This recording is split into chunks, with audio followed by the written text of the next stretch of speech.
All right, Kevin. Sorry about that. Thanks for joining us. We're now joined by our race winner, Kevin Harvick, driver of the number 4 Busch Light Apple Ford for Stewart-Haas Racing.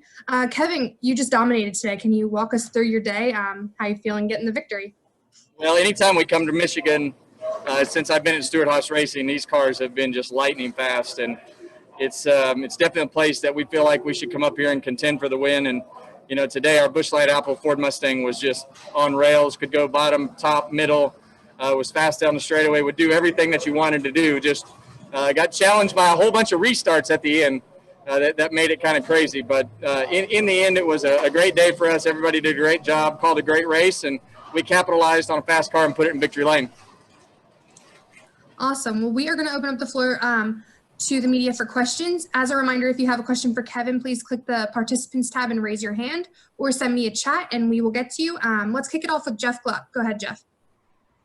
Yeah, Kevin, just wondering your impressions of how the choose rule worked today. What did you see? What did you like about it? What did you not like about it?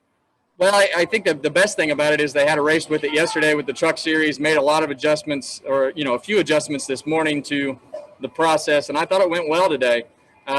You know, I think it definitely gave some guys a chance that you know, were kind of buried 8th or 9th, and I think the 9 car was one of those and wound up racing for the win. So it definitely a lot to think about right there, and definitely some processes that you have to go through, and but you can take a chance and gain some track position, and you know, so I thought it went well and did exactly what everybody thought it would do.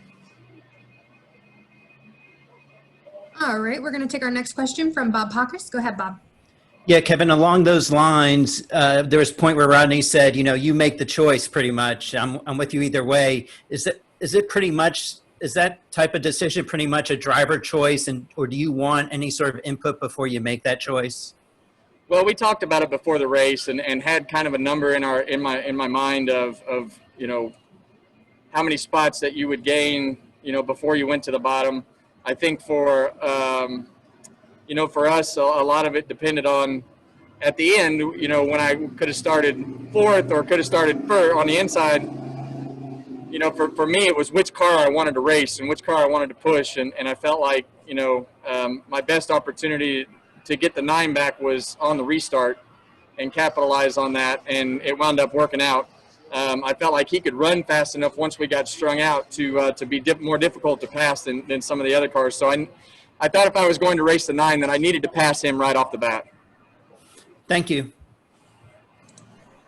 All right, we're going to take our next question from Jeff Magliochetti. Go ahead, Jeff. Hi, Kevin. Congratulations on the win.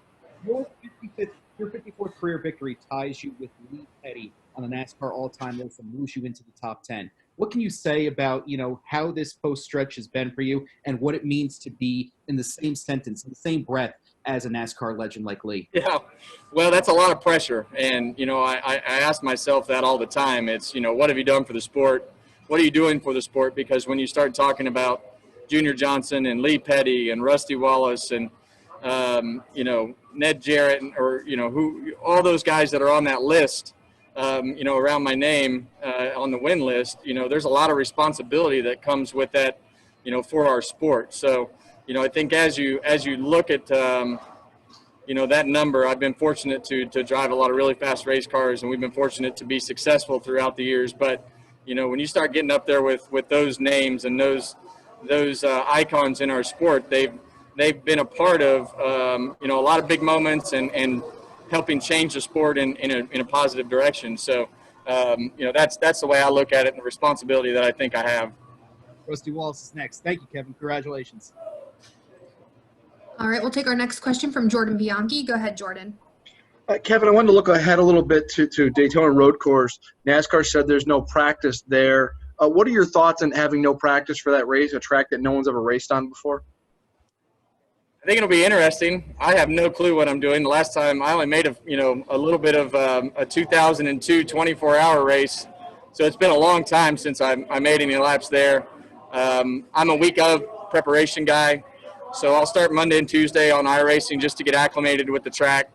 We'll go to the simulator on Wednesday, back on iRacing Thursday, Friday, Saturday, just to make sure that it's fresh in your mind so you know where to shift and things like that. And then it's just a trial and error after that. So I've watched enough races there that I know the racetrack in my mind, but I don't know where our cars need to be and what gear I need to be in. So I'll learn that next week, and we'll be ready and hopefully have a good day. Are you okay with no practice? Are you okay with that decision?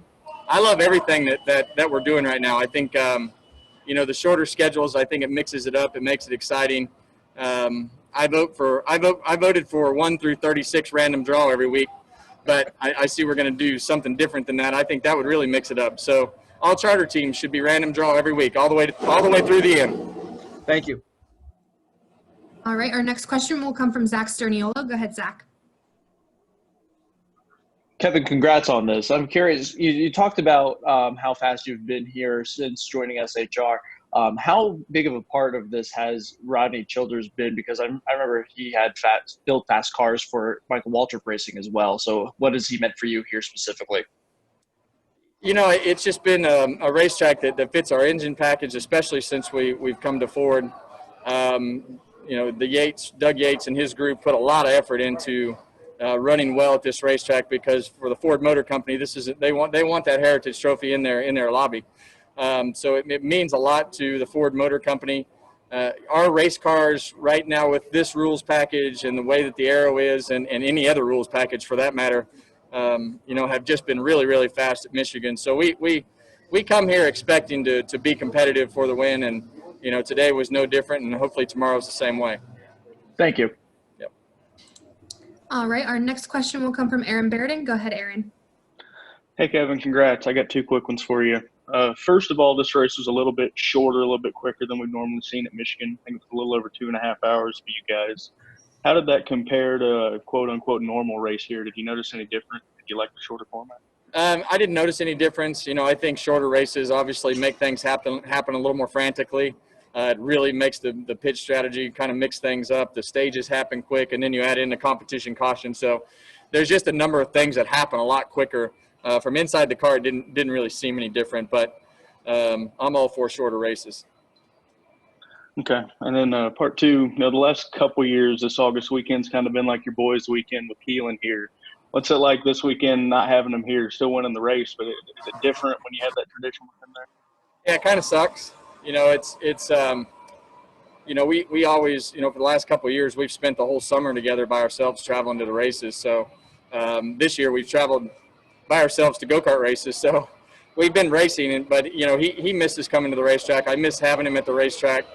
He asked me to have a cardboard cutout made of him so that I could put him in the side of the car if we won. So maybe he knew something that I didn't, but I thought that would be a little bit cocky, just because of the fact that if you had the cutout made thinking you're going to win it and throw it in the side. So he has some random ideas.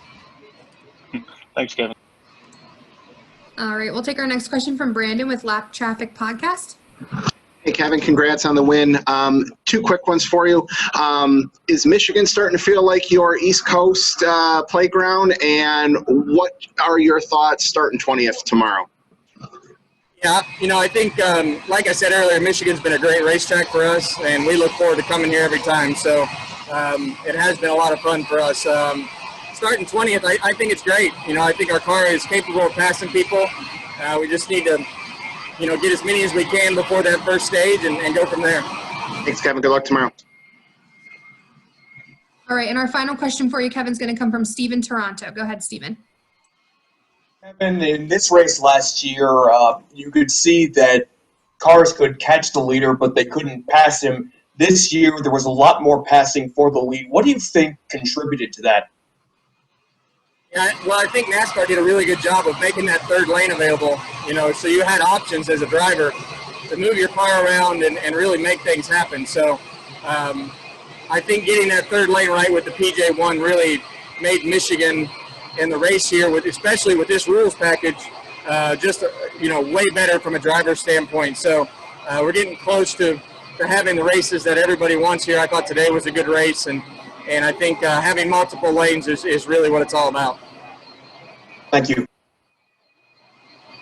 All right, Kevin. Well, thank you so much for joining us. Congratulations, and we'll see you at the road course.